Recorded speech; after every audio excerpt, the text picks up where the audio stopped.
Saya pikir Bung Rocky ini ya banyak yang infrastruktur yang mangkrak ya selain IKN peninggalan Jokowi, dan nggak boleh dong ya dibiarkan begitu saja. Ini kan selain ini memboroskan anggaran, menghambur-hamburkan anggaran, ini juga masuk dalam kriteria korupsi kebijakan.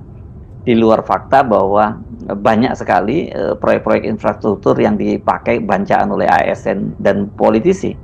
Dalam berbagai kesempatan diperlihatkan dengan sangat telak bahwa ambisi-ambisi, sebut aja ambisi irasional itu masih ada tuh. Jadi kelihatannya ini satu tema baru supaya kalau IKN itu dibatalkan, kalau PSN itu dievaluasi, artinya seluruh rejim Jokowi itu harus dibuktikan salah di dalam membuat kebijakan, dan itu potensial untuk dipersoalkan. Kan ada banyak hal yang sama dengan Jokowi itu. Jokowi bisa bilang, oh ya saya salah mengantisipasi, karena itu seluruh hal yang saya lakukan tidak mungkin 100% sempurna. Kalau itu berlaku secara prinsipil, maka nggak mungkin Tom Lembong atau mantan Dirut Pertamina itu diajukan ke pengadilan hanya karena salah kebijakan. Kan ini konyol kan. Jadi kita ingin lihat bagaimana soal-soal ini juga harus diterapkan pada Jokowi dan kabinetnya pada waktu itu. Bahwa mereka salah membuat kebijakan dengan akibat APBN berutang, APBN rusak, lalu disitulah sebetulnya kita sebut sebagai kerusakan. Jadi kalau pejabat-pejabat lain diadukan ke KPK, yang mesti Jokowi yang paling pertama diajukan ke KPK, karena Jokowi lah pejabat tertinggi dalam sistem presidensial kita tuh.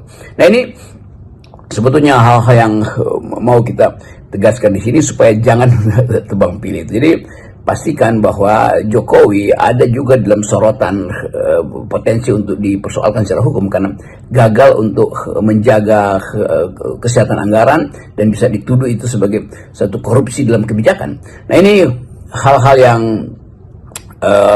seharusnya di watch mulai hari ini supaya seluruh kesalahan Jokowi itu juga bisa dinyatakan sebagai korupsi dalam bentuk kebijakan. Jadi